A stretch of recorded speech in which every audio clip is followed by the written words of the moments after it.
Ang handog ko, O Diyos, na karapat-dapat ay ang pakumbaba't pusong mapagtapat. Hindi pag-amin ang madalas nating unang ginagawa kapag nagkasala tayo. Mas inuuna nating ipagtanggol ang ating sarili, maghanap ng dahilan, o itago ang nangyari.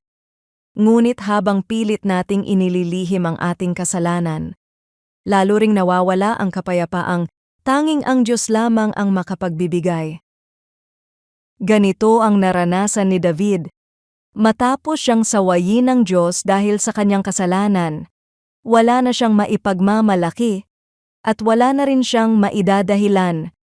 Kaya sinabi niya sa Psalm chapter 51 verse 17, "Ang handog ko, O Diyos, na karapat-dapat ay ang pakumbabat, pusong mapagtapat." Hindi siya lumapit upang ipagtanggol ang sarili, kundi upang aminin ang kanyang kasalanan at humingi ng awa. Ipinapaalala ng panalangin ito na hindi hinahanap ng Diyos ang magagandang paliwanag o ang pagtatangkang pagtakpan ng kasalanan. Ang nais niyang makita ay pusong handang maging totoo sa Kanya. Doon nagsisimula ang tunay na pagsisisi, kapag tumigil na tayong magtago at buong katapatang lumapit sa Diyos. Bago sabihin ni David ang mga salitang ito, inamin muna niyang hindi ang mga handog ang kalugod-lugod sa Diyos, kaya hindi siya lumapit dala ang anumang maiaalay niya. Ang dinala niya ay ang kanyang puso, at iyon ang handog na sinabi niyang karapat-dapat sa Diyos. Ganito rin ang sinasabi ng Diyos sa atin ngayon.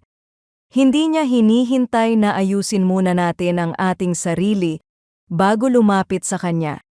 Ang nais niyang makita ay pusong handang maging tapat sa Kanya at magtiwala sa Kanyang awa.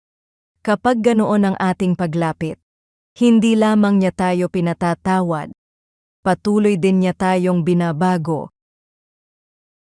Panginoon, Ama naming nasa langit, salamat dahil maaari akong lumapit sa iyo nang walang tinatago.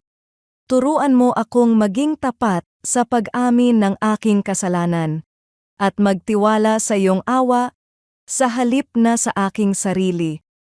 Patuloy mong baguhin ang aking puso upang ang aking buhay ay maging kalugod-lugod sa iyo. Sa pangalan ni Jesus. Amen.